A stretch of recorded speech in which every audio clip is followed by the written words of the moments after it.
본 말씀을 통해서 말씀을 대하는 방식이라는 제목으로 하나의 말씀 증가하겠습니다.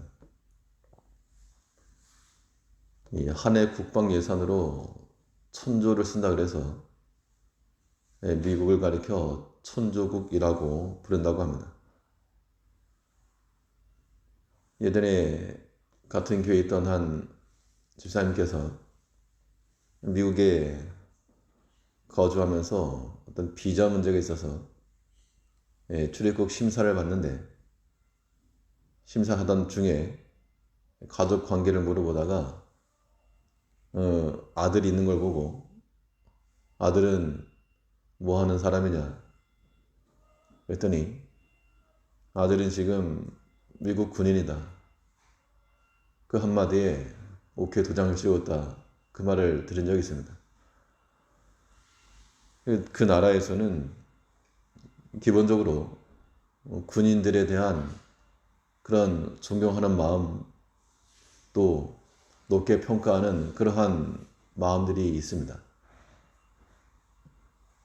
또 뭐 소방 공무원이 되었든 다른 사람들 위해서 봉사하는 그런 사람들을 귀하게 여기는 그런 마음들이 있는데, 마땅히 존경해야 될 그런 사람들을 존경심을 가지고 대하는 것이 마땅한 겁니다. 그럼 우리는 하나님 말씀에 대해서 우리가 어떤 자세를 가지고 있는가, 하나님 말씀에 대해 마땅히 존중과 존경심을 표하는 것이 마땅한데 우리가 과연 그러한가? 그렇다면 이 하나님 말씀을 대하는 우리의 방식은 어때야 할 것인가? 본 말씀을 통해서 살펴보겠습니다. 먼저 생각해 볼 수 있는 것은, 하나님 말씀을 대한 우리의 자세는 우리 자신과 동체를 만드는 겁니다. 우리는 일심동체 이렇게 말하는데, 마음과 몸이 하나가 되는 것을 가리킵니다. 우리는 그 주의 말씀을 들을 때마다 그 말씀을 우리와 분리시키려 하지 말고 분리될 수 있는 성질이 아님을 알아야 됩니다. 그 말씀을 들을 때마다 나의 것으로 삼고 나 일부로 우리의 전체로 삼아가는 것이 중요합니다. 빛이 있으면 빛으로 인해서 그 사람에게 그림자가 생기는데,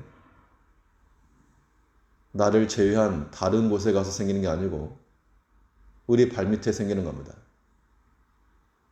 또 우리가 어디 나가거나 아니면 홀로 있다 해도 사람이 자기 의복을 걸치고 사는 것처럼 하나님의 말씀이 마치 그와 같아서 우리에게서 떠나지 아니하는, 혹은 분리될 수 없는 그러한 성질이 되어야 됩니다.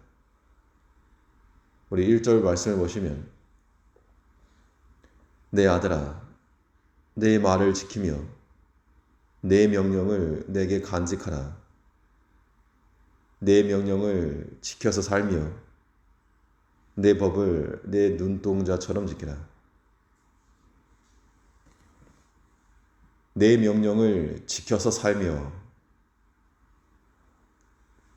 우리 성도들의 삶의 방식이 아무렇게나 사는 건 아니고 하나님의 말씀을 지키며 사는 그런 삶을 살라고 명하고 있습니다. 우리가 하나님 말씀을 지킨다라고 하는 것은 말씀보다 더 높은 자리에 있어서 지키라는 것이 아니라, 그 말씀이 우리의 생명줄이 되고 우리의 살 길이 되기 때문에 붙잡으라 그 이야기입니다. 어린 자녀가 부모의 손을 잡게 되면, 꽉 붙잡게 되면 이 어린 아이의 손이 부모를 붙잡고 있는 것이 아니고 결국에는 부모가 그 자녀를 붙들어 주는 겁니다. 우리가 하나님 말씀을 왜 붙들어야 되는가? 왜 그 말씀을 지키라고 하나님께서 그렇게 명하시는가? 이 세상 가운데서 우리가 온전히 살아낼 수 있는 길이 거기 있기 때문에 그렇습니다. 초행길을 가든지 위험한 길을 가게 되면 정상적인 부모 자식 관계면 손 붙잡게 되어 있습니다. 우리 인생을 걸어가면서 우리가 하나님의 손을 붙잡지 않는다. 그의 말씀을 놓치고 산다.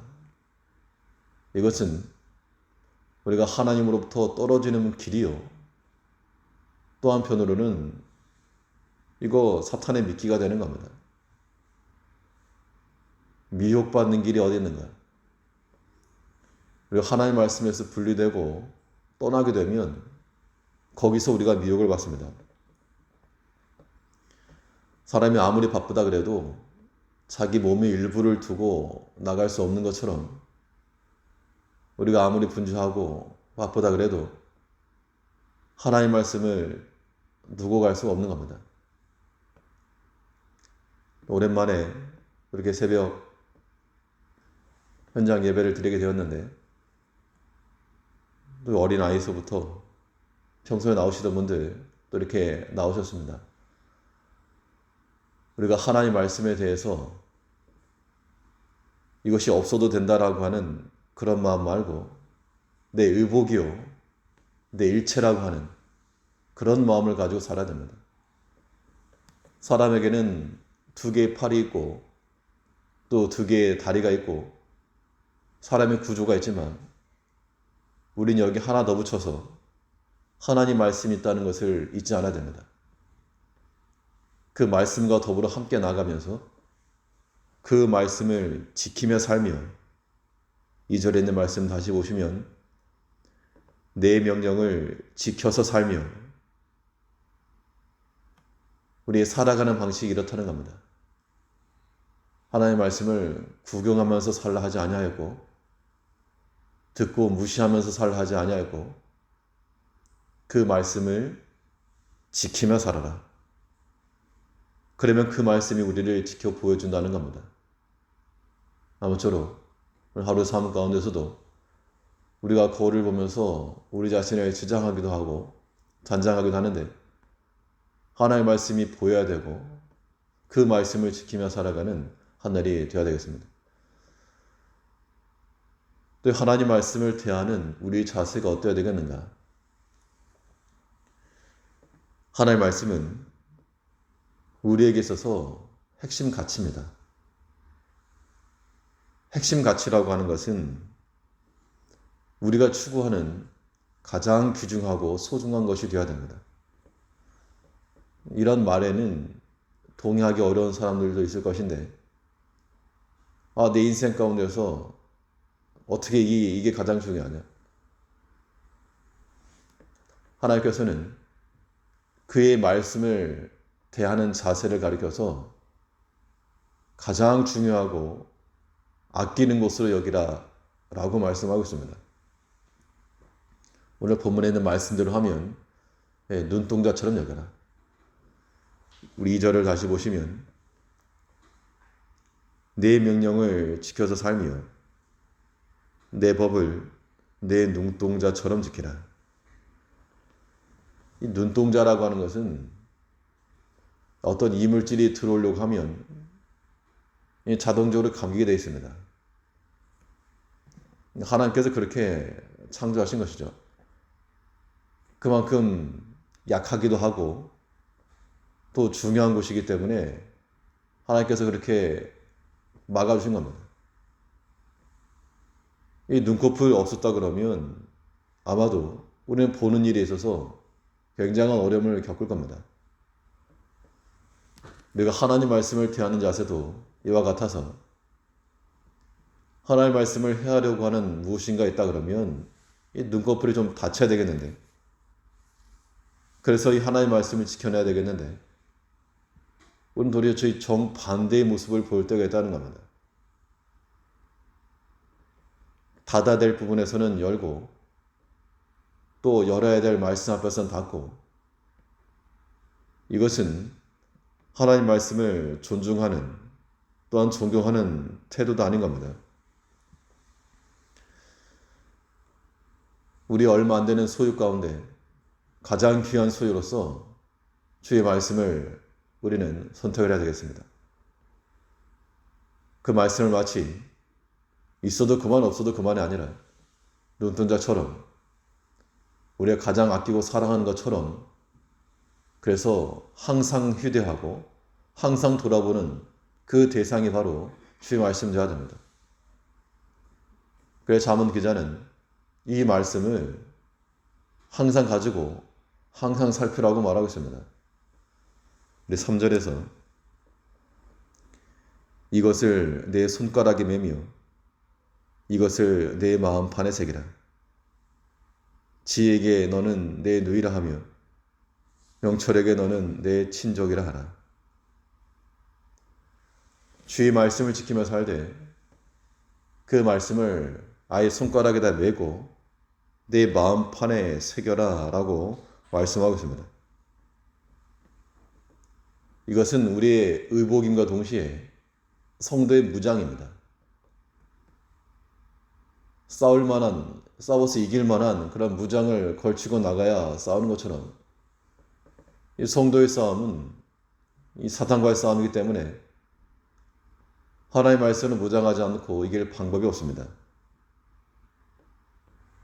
하나님의 말씀은 우리 개인의 삶에 있어서 핵심 가치요. 영적 싸움에 있어서 핵심 전술입니다. 이거 잃어버리면 다 잃어버린 것인 줄 알고 하나님의 말씀을 기억을 해내고 오늘 주신 말씀처럼 내 명령을 지켜서 살아라. 하나님의 말씀 지키는 것이 우리의 사는 방식이요. 하나님께서 붙잡는 것이 하나님의 능력과 보호와 은총을 받는 길이라고 하는 사실을 잊지 마시고 이 말씀을 묵상하고 항상 우리가 휴대하는 휴대폰 꺼낼 때마다 주의 말씀을 꺼내들고 그 말씀을 묵상할 수 아는 하나님의 말씀을 심히 존중하는 마음과 존경하는 마음으로 대하며 살아가는 한 날 되시기를 바라겠습니다. 기도하겠습니다.